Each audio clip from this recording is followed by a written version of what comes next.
Aí aqui, esse site. Aí eu fiz um cadastrinho bem simples, só precisou confirmar meu e-mail. Daí vem aqui, simulados dinâmicos.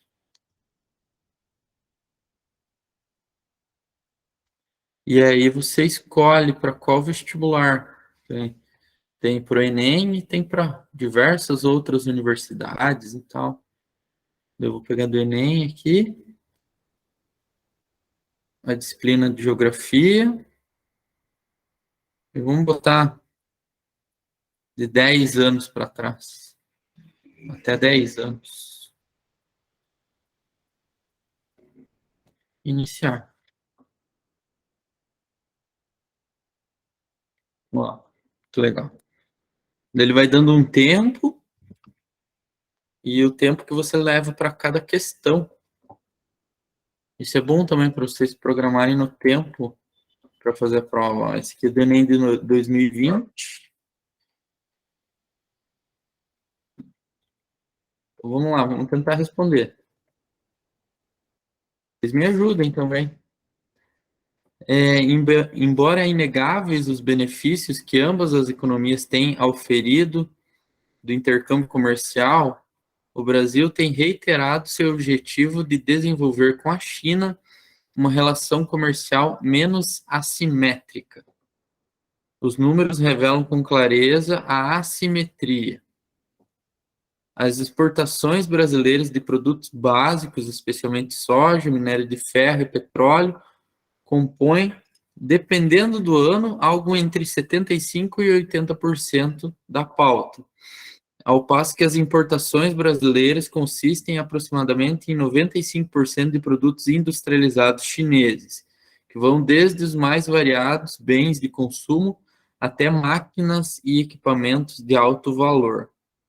Assimétrico, que não é uma boa diferença, né? A gente exporta bastante produtos não industrializados, né?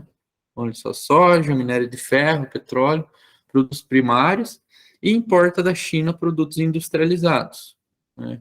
É uma diferença bem grande. Tá.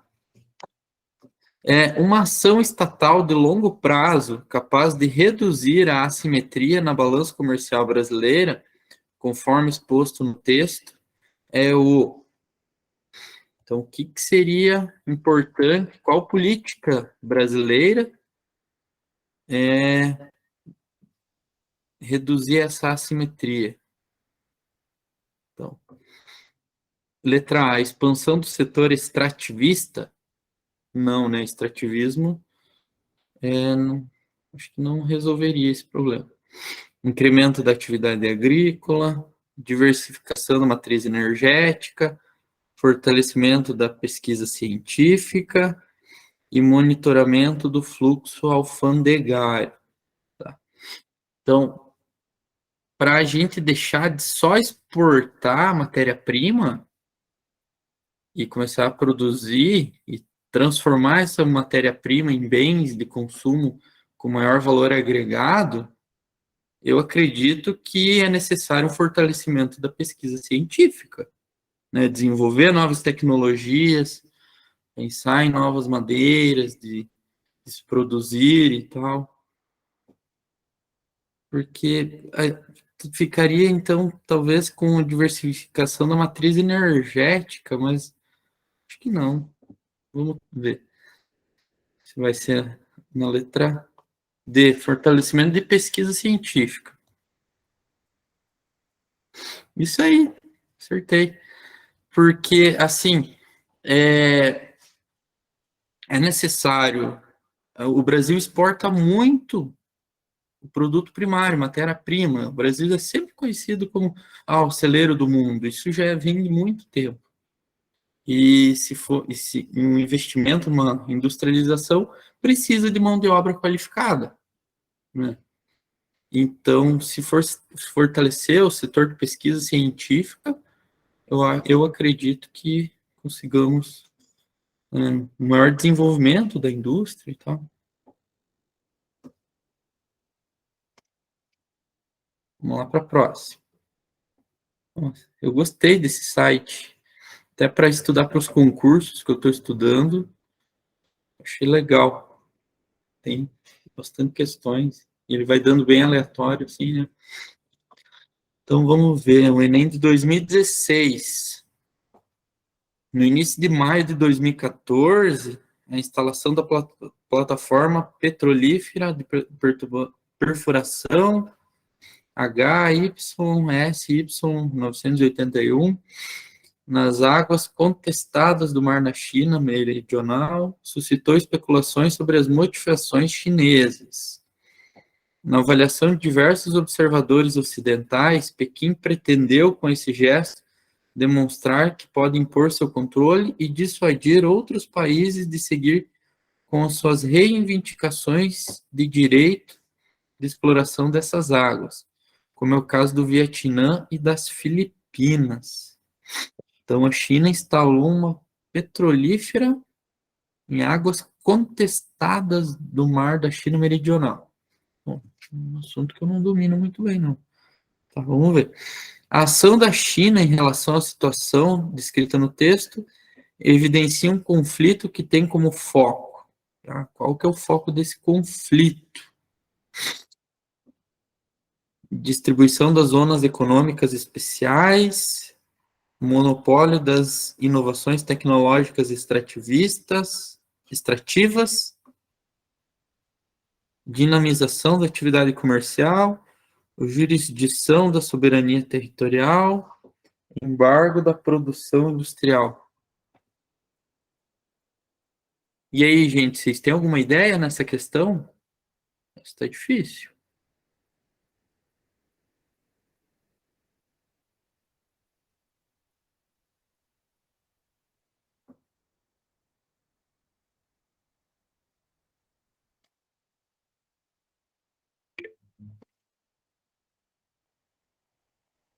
Letra D, alguém falou?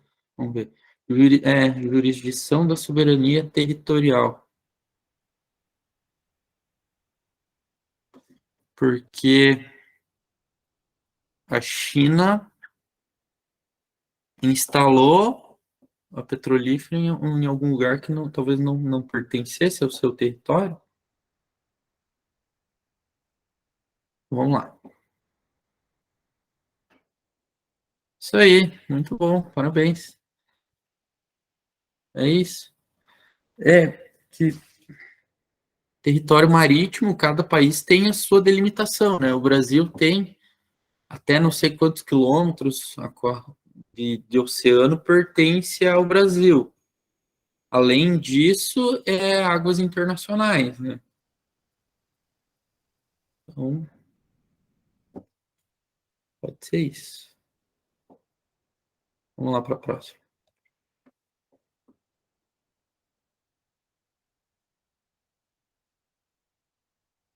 Ó, o toyotismo, a partir dos anos 70, teve grande impacto no mundo ocidental, quando se mostrou para os países avançados como uma opção possível para a superação de uma crise de acumulação. A característica organizacional do modelo em questão, requerida no contexto de crise, foi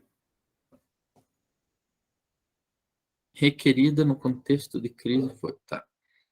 Expansão dos grandes estoques? Não, porque já estava falando uma crise de acumulação. Então estava se acumulando matéria-prima ou produtos no estoque. Eu acho que o toyotismo tem a ver com uma produção por encomenda também, eles têm esse princípio de não manter tanto estoque. Incremento da fabricação em massa, adequação da produção à demanda, pode ser. Aumento da mecanização do trabalho e centralização das etapas de planejamento. Eu acho que é a C, adequação da produção à demanda. Então, tem o Fordismo, que o Ford surge com esse modelo de linha de produção, né? Produção na linha, nas fábricas, e ter um procedimento, um método organizado. E aí, depois tem uma evolução, né? Algo baseado no Fordismo, o toyotismo, que vem com uma outra ideologia, e também baseada nos princípios japoneses de produção, que é um pouco diferente do Fordismo. É, eu acho que é a letra C, né? Adequação da produção à demanda. Vamos ver? É isso aí. Então, se tinha uma crise de acumulação, estavam produzindo demais, não tinha escoamento da produção na venda, então você precisa adequar no meio de produção o quanto você produz e o quanto você vende, né? Não adianta ter muito estoque.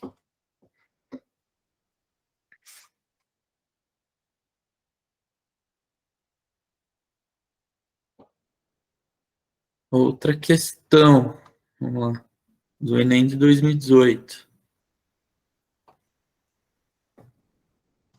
É uma pesquisa realizada por Carolina Levis, especialista em ecologia do Instituto Nacional de Pesquisas da Amazônia e publicada na revista Science, demonstra que as espécies vegetais domesticadas pelas civilizações pré-colombianas são as mais dominantes. A domesticação de plantas na floresta começou há mais de 8.000 anos. Primeiro eram selecionadas as plantas com características que poderiam ser úteis ao homem, e em segundo momento era feita a propagação dessas espécies. Começaram a cultivá-las em pátios e jardins por meio de um processo quase intuitivo de seleção. O texto apresenta um novo olhar sobre a configuração da floresta amazônica por romper com a ideia de... O que esse texto, essa ideia rompeu? Na configuração da floresta amazônica. Tem que prestar atenção nesses detalhes, né? Não quero saber qual é a ideia do texto, quer saber o que essa ideia rompeu com o paradigma. Né? Um novo olhar, tá? A primazia de saberes locais, ausência de ação antrópica, insuficiência de recursos naturais, necessidade de manejo ambiental, predominância de práticas agropecuárias. Eu acho que é a letra B. Então, rompe com essa ideia de que a floresta amazônica não sofreu ação antrópica. O texto está nos falando que, desde 8.000 anos atrás, os povos nativos já domesticavam plantas, se utilizavam delas, espalhavam elas para sua utilização. Eu acho que é a letra B. Uma ação antrópica, ação humana, né? Isso aí. Então, isso é importante para vocês, quando forem fazer a prova, né? Ver bem o que o enunciado está pedindo, né? Não queria saber a ideia do texto, queria saber qual a ideia rompia.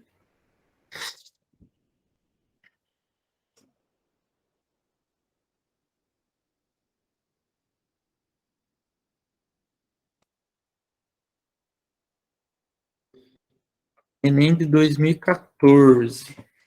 Vamos ver. Ó, convecção na região amazônica é um importante mecanismo da atmosfera tropical e sua variação, em termos de intensidade e posição.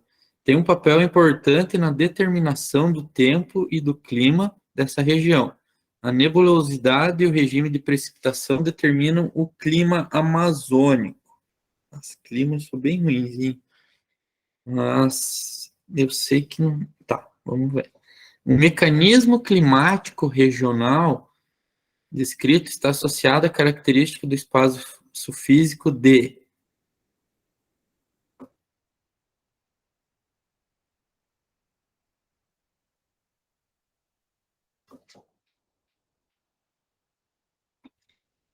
convecção. é quando...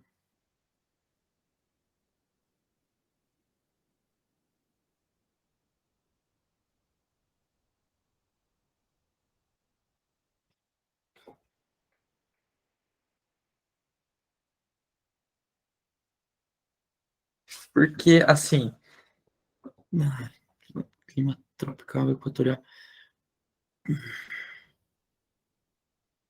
Ah, porque são células de convecção, né? Então, o, o Sol aquece a superfície terrestre, né? E a superfície que acaba aquecendo a atmosfera.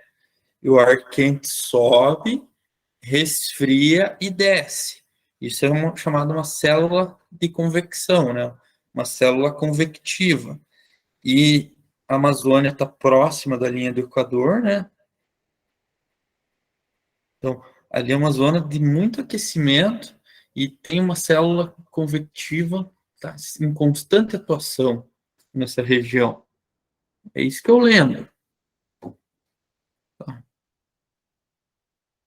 O mecanismo climático regional descrito está associado à característica do espaço físico de resfriamento da umidade da superfície, variação da amplitude de temperatura, dispersão dos ventos contralíneos.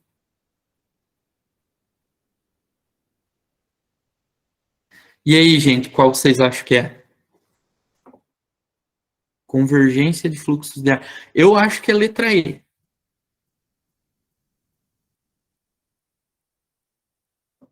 Com isso que eu falei, tem essa convergência dos fluxos e que gera uma constante nebulosidade. Alguém tem alguma ideia para ajudar?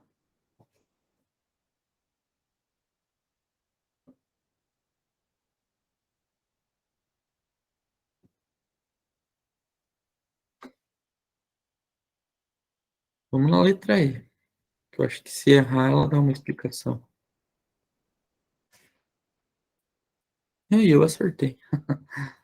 É isso. Então é isso que eu falei. Porque é clima equatorial e clima tropical também. Atmosfera tropical, tá? Mas é esse movimento. A atmosfera ela é composta por células de convecção. A atmosfera está em constante movimento circular, assim, né? Que o ar aquece próximo da superfície, sobe e resfria com a altitude e ele desce.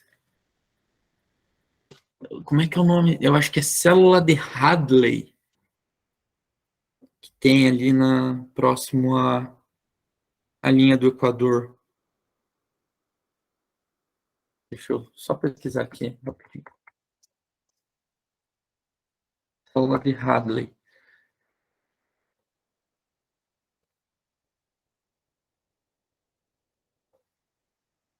Ó, a célula de Hadley é um modelo de circulação fechada da atmosfera terrestre, predominante nas latitudes equatoriais e tropicais.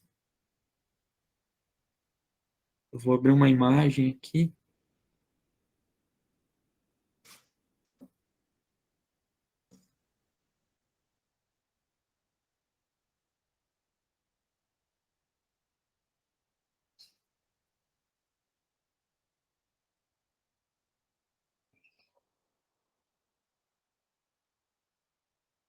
Eu vou transmitir essa telinha aqui, só para vocês verem, tá bom?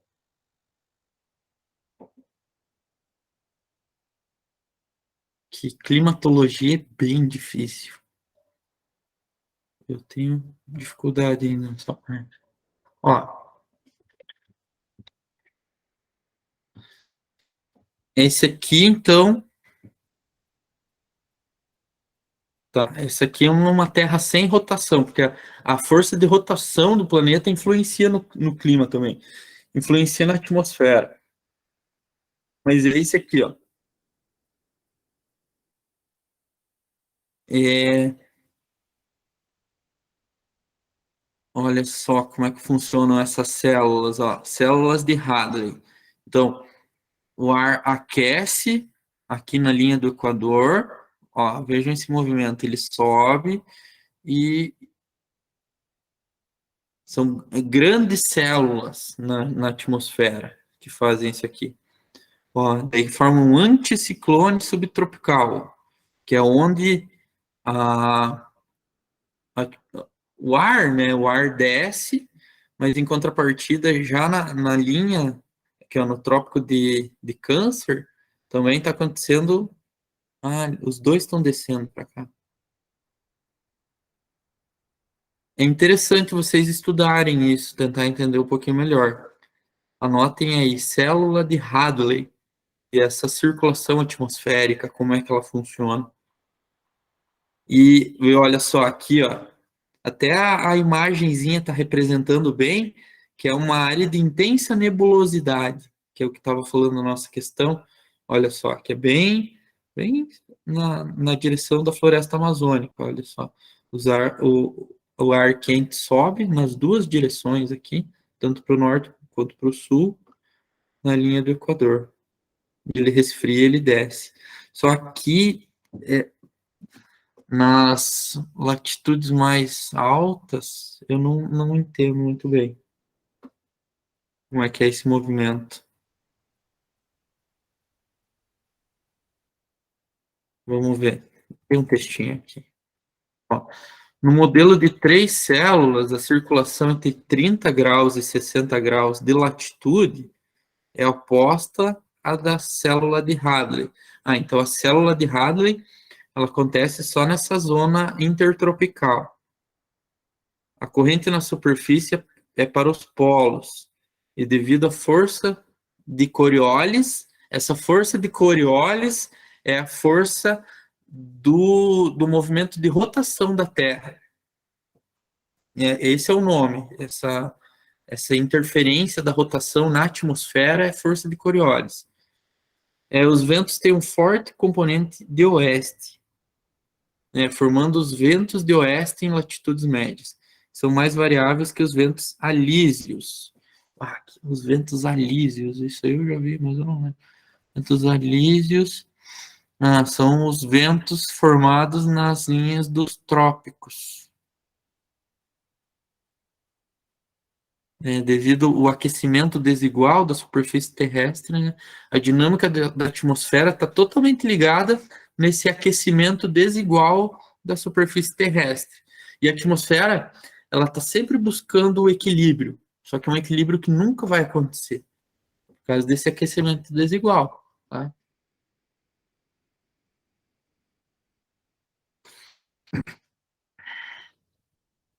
Vou mandar esse link aqui para vocês derem uma lida. É interessante saber. Aí, alguém tinha me mandado aqui uma resposta, eu não vi. Desculpa, gente. Não escutei chamar no chat.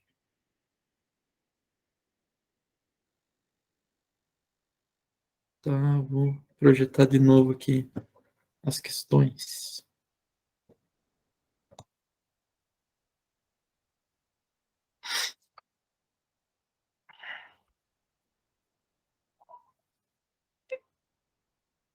Beleza. Tudo é questão de aprendizado, né, gente? Tem que ler, tem que rever coisas. Eu não lembro de tudo também. Vamos lá. Taxa de fecundidade total do Brasil de 1940 a 2010. Taxa de fecundidade é o número de filhos que uma mulher tem ao longo da vida.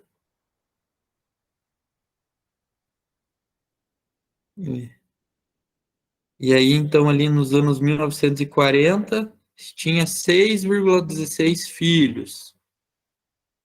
Aí, depois da Segunda Guerra Mundial, que teve esse incentivo, as pessoas terem mais filhos, aumentou para 6,28.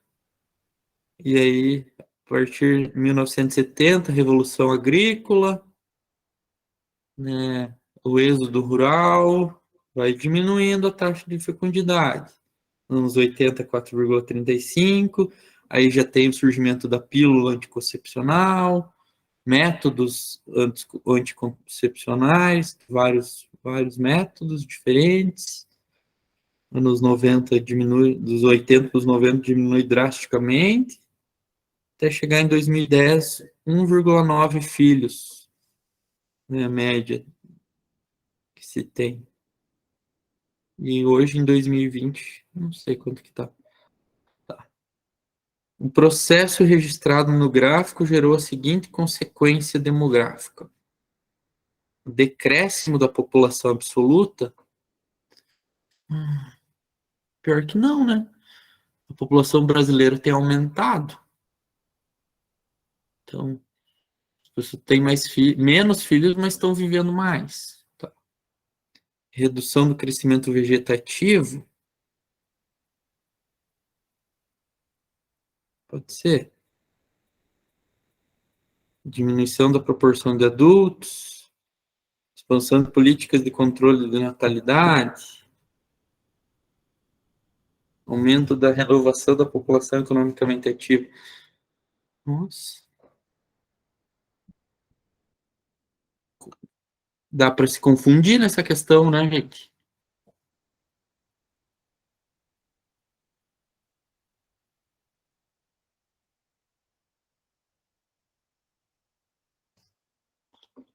E aí, a diminuição da taxa de fecundidade gerou o que no Brasil?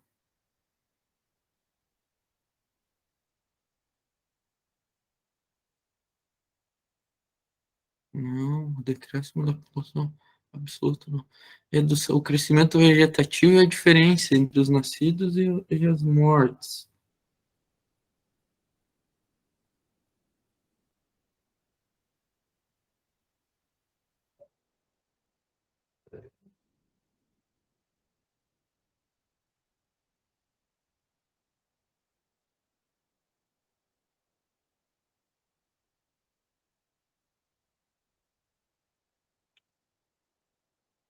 Será que é redução do crescimento vegetativo? Alguma ideia aí, gente? Vou olhar no chat aqui. O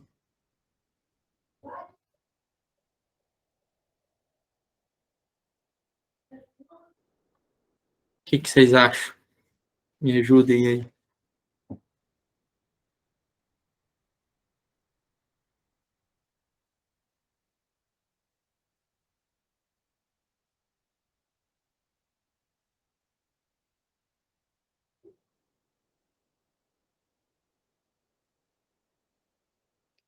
Letra B. Também pensei. Redução do crescimento vegetativo. Vamos tentar.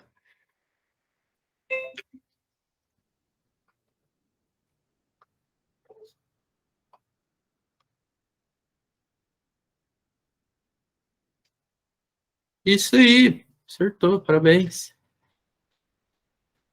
Tá, deixa eu ver bem certinho a definição de crescimento vegetativo.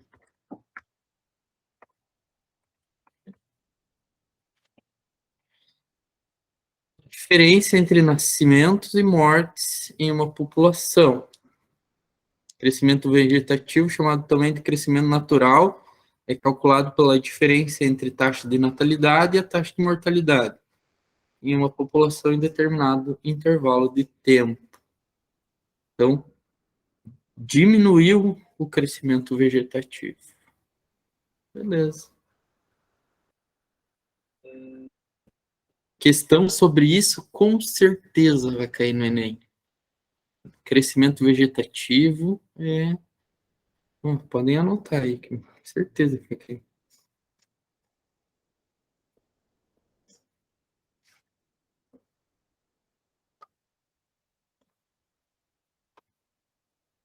Do Enem de 2017. Com a Lei de Terras de 1850, o acesso à terra só passou a ser possível por meio da compra com pagamento em dinheiro. Isso limitava ou mesmo praticamente impedia o acesso à terra para os trabalhadores escravos que conquistavam a liberdade. Sim, isso aí foi muito cruel. Foi essa lei aí, tipo, complicado. O fato legal evidenciado no texto acentuou o processo de reforma agrária? Não mesmo. Expansão mercantil? Não. Concentração fundiária? Desruralização da elite? Mecanização da produção.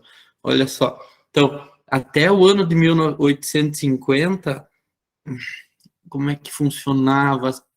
As terras eram por concessão do império para os fazendeiros e a partir disso você consegue terra. Ah, não, a partir de 1850 todas a terra pertence ao Estado. Como é que é? Você entra mais em história.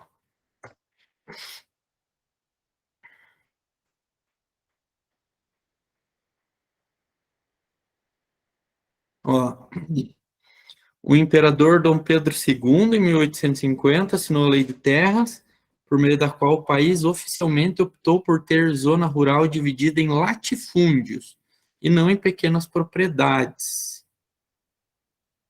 Tá? Então, transformou tudo em grandes latifúndios, grandes porções de terra, e não em pequenas propriedades. E aí, uma consequência muito triste, na verdade, porque, assim, imagina, né, ali em 1888 tem-se a abolição da escravatura, então, os negros são livres, mas como é que ele vai comprar um pedaço de terra se nunca ganhou dinheiro? Sabe? Não se pensou nisso. E a lei já veio antes, num contexto de conturbação política, e, não se pensou, e nem pensou em conceder terras para essas pessoas, para esses trabalhadores. Trabalhadores não, escravos. E aí, onde é que eles iam morar? Onde é que acabaram ficando nas fazendas, ou indo para os grandes centros urbanos, e aí surgem, né, as periferias e coisa. Então, a reforma agrária é algo muito importante que deve ser feito no Brasil, uma redistribuição de terras. Tá. Então, essa lei, o que ela acentuou no Brasil? Com certeza, a concentração fundiária. Grandes porções de terras nas mãos de poucas pessoas. Letra C. Isso aí. Que é um problema até hoje no Brasil. Tem-se grandes porções de terra gigantescas como um dono.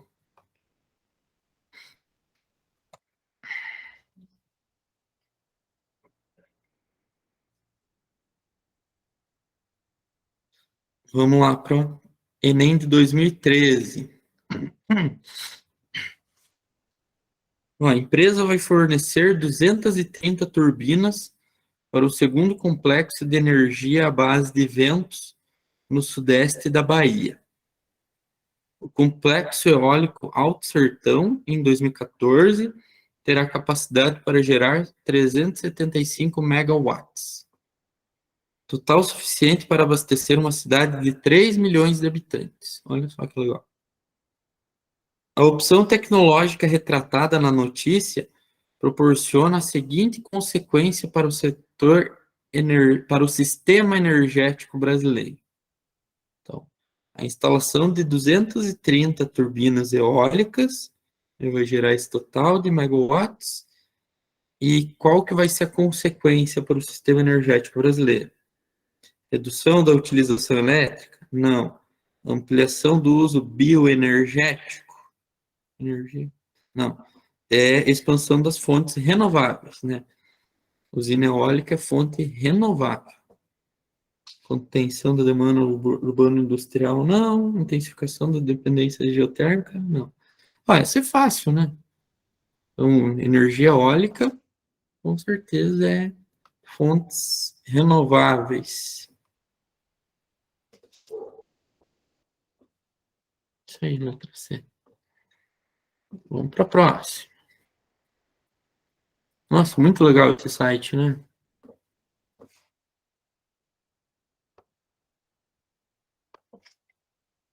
E nem de 2019.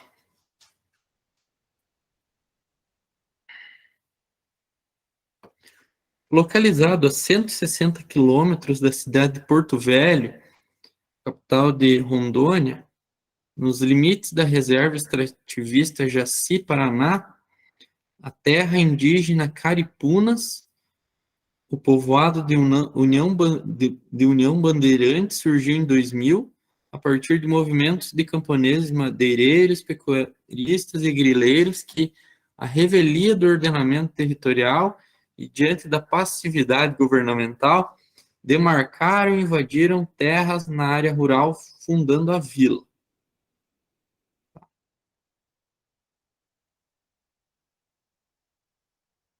Fizeram um povoado, União Bandeirantes.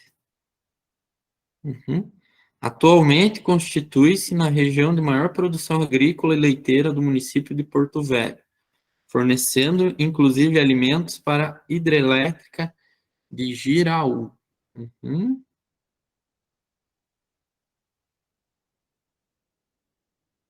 Olha só, fica a 160 quilômetros de Porto Velho e pertence ainda ao município. Tá. A dinâmica de ocupação territorial descrita foi decorrente da então, essa ocupação de terras por parte dessas pessoas, ó, camponeses, madeireiros, pecuaristas, grileiros. O que que eles fizeram? Mecanização do processo produtivo, não, foi decorrente de quê? Adoção da colonização dirigida, realização de reforma agrária, ampliação de franjas urbanas, expansão de frentes pioneiras. Que ano que foi isso? 2000.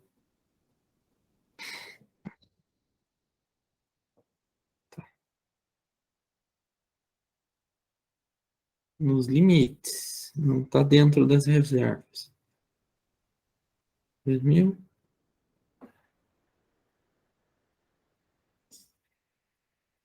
avalia.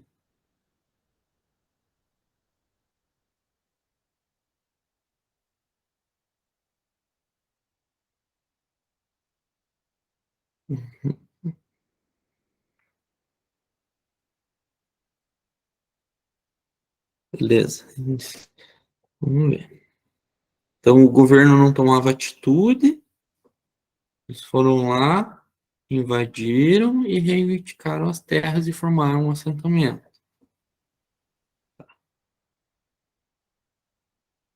E por que que eles fizeram isso? Né? Decorre de quê?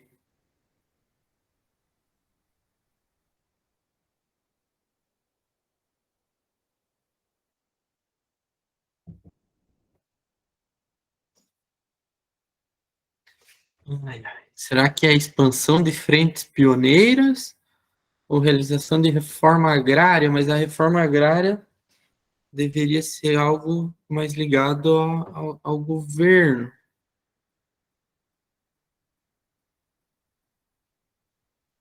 E essa colonização dirigida, nunca ouvi falar.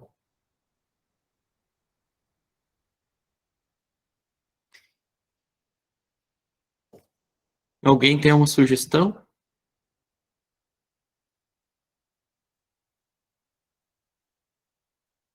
Tem a, tem a ver com reforma agrária. Então, são pessoas, só que são grileiros também, madeireiros, estão ocupando provavelmente a área de vegetação nativa. Não é algo que deveria acontecer assim. né, madeireiros, grileiros, pecuaristas, tal. Vamos ver. E talvez. Vamos ver. É, eu também pensei, essa diferentes pioneiros, né? Esse pioneirismo, porque é anos 2000 ainda, Rondônia é um estado que talvez não tinha tanta população. Vamos lá, vamos tentar. Isso aí, muito bom. Alguém vai ir muito bem em geografia. É, porque ó, não é reforma agrária, isso. Ó, já na questão anterior, vem falando desse problema de ocupação de terras no Brasil, né? E aí surgem essas pessoas que provavelmente habitantes da região ou gente de fora que vai extrair madeira, vai tentar, os grileiros vão tentar vender terras de forma ilegal, mas também tem camponeses, então juntou todo tipo de gente, mas pessoas que são, em sua essência, trabalhadores rurais, né? Quem faz coisa legal é porque não tem um pedaço de terra para trabalhar de forma legal, né? Tenta ganhar a vida e passa por cima da legislação, e aí formam essa expansão de frentes pioneiras. Pioneirismo, isso. Bom, é isso.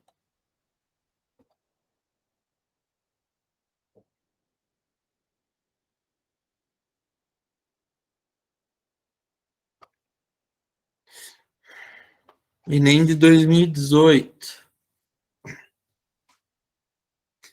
É a presunção de que a superfície das chapadas e chapadões representa uma velha peneplanície é corroborada pelo fato de que ela é coberta por acumulações superficiais, tais como massas de areia, camadas de cascalho e seixos, e pela ocorrência generalizada de concreções ferruginosas que formam uma crosta laterítica denominada canga. Nossa, essa é difícil. Qual tipo climático favorece o processo de alteração do solo descrito no texto?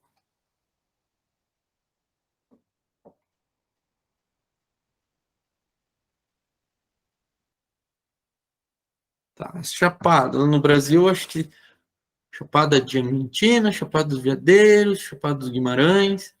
Tem diversas chapadas, né?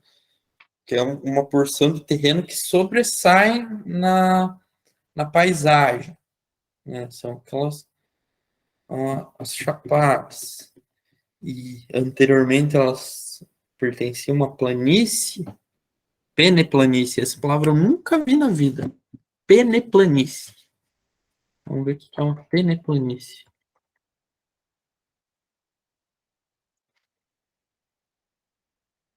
Superfície plana ou levemente ondulada, formada pela ação erosiva em uma região dobrada. Peneplano. Ah, tem a ver com planície. Acumulação superficial. Então, sofreu depósito, deposição, né? Transporte de materiais, matéria, né? Acumulação massa de areia, camada de cascalho, seixos e a ocorrência generalizada de concreções ferruginosas, que formam uma crosta laterítica, mesmo que essa palavra é difícil, denominada canga. Eu já ouvi falar dessa canga, mas eu não lembro.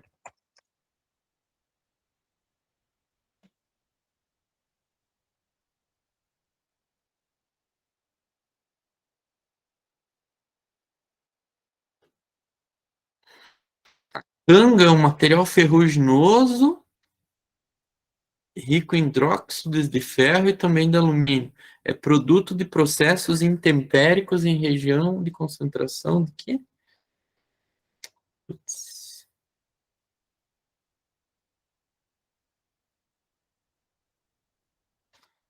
Camada superficial de componentes lateríticos limonita, principalmente, residuais endurecidos por ressecação, formando uma capa dura quimicamente e fisicamente resistente aos processos intempéricos e erosivos. Isso é a canga, ela é um produto do intemperismo. Tá? Então, qual o tipo climático? Qual a interferência do clima nesse solo, nessa região, que vai alterar ele dessa maneira?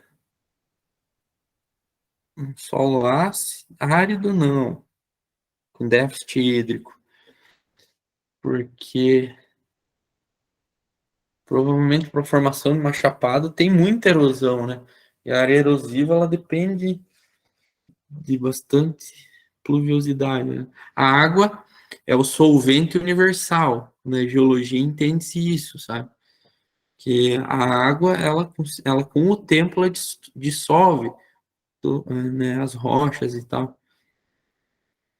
Subtropical com baixas temperaturas, não. A maioria das chapadas tem que pensar na lógica, né? As chapadas estão no Cerrado, no Brasil. Temperado não. Tropical, com sazonalidade das chuvas.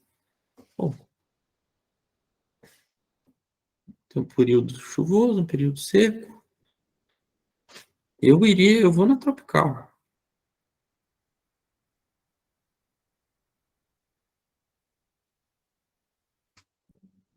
Equatorial,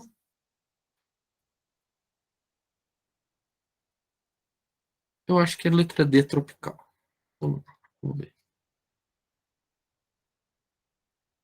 Acertei ainda. Agora, eu não sei explicar muito bem. Eu fui mais na lógica da localização das chapadas. Sei que tem Minas, Tocantins, São Paulo, tem chapada, acho que tem.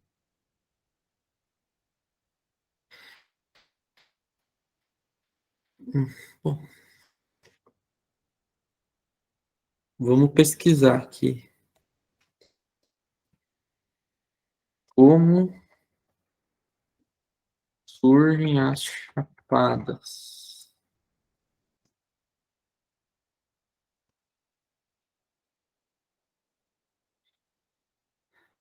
Ó, para formar uma chapada, então, o seu processo de formação está relacionado com a ação das águas, ou seja, a ação da deteriorização provada pelos cursos de rios e pelas chuvas ao longo de milhares de anos. A ação dos ventos também influencia na sua, na sua constituição. As chapadas são um tipo de relevo montanhoso que abriga flora e fauna diversa e rica. É isso aí. Só que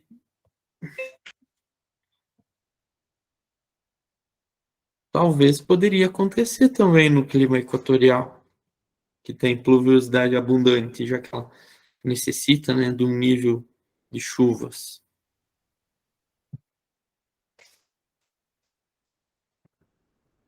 Ou talvez no equatorial, como tem muita chuva, o terreno já sofreu a erosão necessária, né? Pode ser.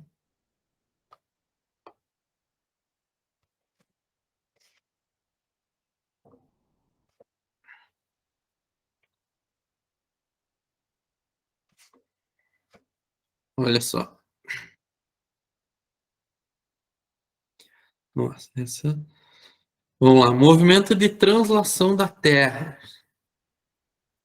Esse aqui é do Enem de 2021. Olha só. Do Enem do ano passado. Eu trabalhei isso aqui com vocês em alguma aula, né? Eu falei do movimento. Olha só o ângulo de inclinação da Terra. Tal. Então, é bom sempre começar por aqui, nos solstícios, que a gente se localiza melhor. Então, tem o solstício de verão Aqui nem tá. Mas, ó, solstício, 21 de dezembro, que para nós é o início do verão.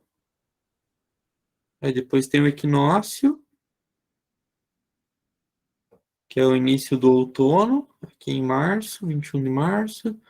Daí o solstício de inverno em 21 de junho, início do inverno, né? E o outro equinócio, 23 de setembro, que é o que aconteceu mês passado. Então nós estamos na primavera, estamos caminhando para o verão. Tá? Aí assim, considerando as informações apresentadas, prédio do Congresso Nacional em Brasília, no dia 21 de junho, às 12 horas, projetará sua sombra para a direção. Meu Deus do céu. Caramba, que questão, hein? Tá, vamos achar. 21 de junho, que é o solstício de inverno para nós.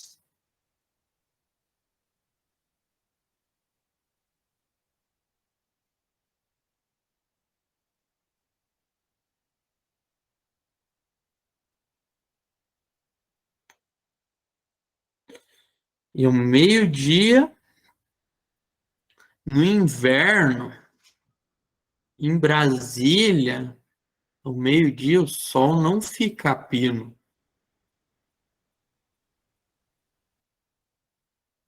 Esse dia vai ser a menor angulação, né?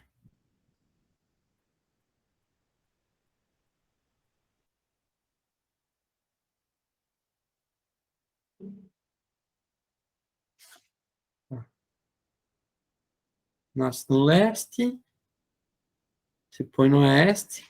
Ó, o sol então vai nascer no leste, aqui é o prédio.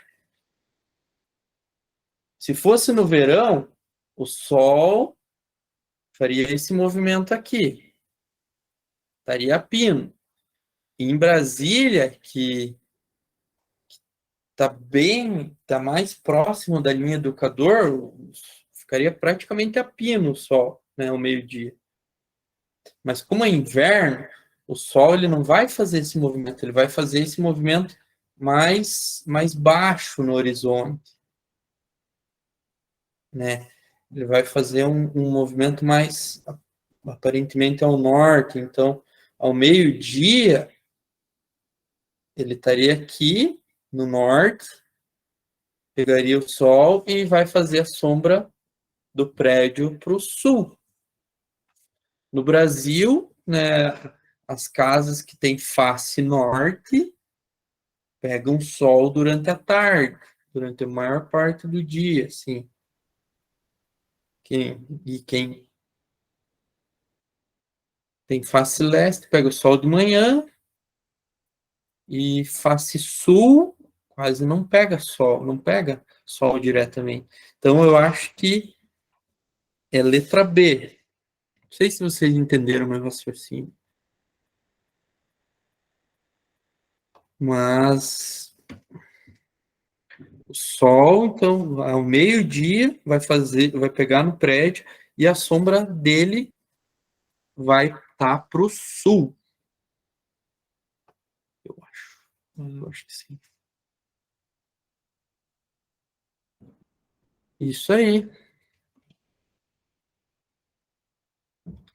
Porque assim, quanto mais próximo, dentro da linha da faixa tropical, o sol fica a pino ao meio-dia, no verão. A pino está exatamente reto em cima, ao meio-dia. Aqui mais para o sul, aqui em Palmas, pode ser lá o solstício de verão, o sol nunca vai estar bem retinho em cima, ele vai ter uma pequena angulação. Tá? E Brasília eu sei que está dentro da zona tropical. Então é isso. E esse mapinha aqui é bom também vocês lembrarem, decorarem ele, essa movimentação, para saber as estações do ano e tal. É bem interessante. Eu vou fazer mais uma questão, aí eu vou finalizar a aula, beleza, gente? Vamos lá para a próxima. Nossa, daí vem uma. Vamos lá. Enem de 2016. De novo com taxa de fecundidade. Vamos lá. Número de filhos por casal diminui rapidamente. Para a maioria dos economistas, isso representa um alerta para o futuro. Então, o Brasil, em 1970, tinha 5,8, daí foi diminuindo. Tá? É bem semelhante. Mostrou dos outros países, mas os números são os do Brasil, os números que a gente já conheceu na questão anterior. Tá? Vamos ver o que ele vai pedir. O gráfico é bem semelhante, né? Só traz outros países, modo comparativo, que também diminuíram. Uma consequência socioeconômica para os países que vivenciam o fenômeno demográfico ilustrado é a diminuição da. Então, antes era diminuição do crescimento vegetativo, né? E agora, uma consequência socioeconômica. É um pouco diferente a questão. O mesmo gráfico, os mesmos dados, também tem a ver, então, com a taxa de fecundidade, mas vamos ver, então. Oferta de mão de obra nacional, uma diminuição. Vai diminuir o quê?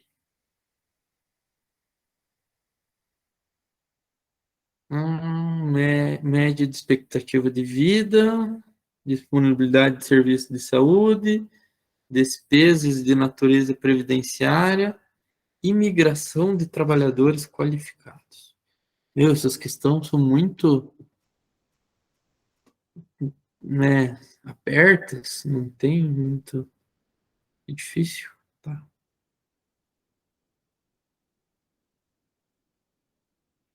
Diminuição dos filhos, tá? Vai ter o quê? Uma diminuição da oferta de mão de obra nacional? Média da expectativa de vida? Não, não tem nada a ver. Disponibilidade de serviços de saúde? Não. Diminuição da despesa? Não. Pode ser a letra A, oferta de mão de obra nacional. Está nascendo menos filhos?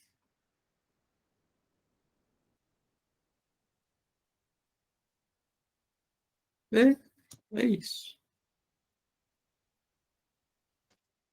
Olha, só duas questões sobre taxa de fecundidade. Então, pesquisem taxa de fecundidade, taxa de natalidade, crescimento vegetativo. Acho que são esses os mais importantes. Certo, gente? Era isso, então, que eu tinha pensado para hoje. Linha mais de boa. E eu não sei como é que vai ficar para novembro, que não mandaram no grupo lá dos professores um cronograma das próximas aulas, tá? Eu não sei. Mas qualquer coisa me chamem, tá? Beleza? É isso, então. Muito obrigado. Até uma próxima. Beleza. Obrigada pela aula, professor. Até mais. Valeu. Até mais. Tchau.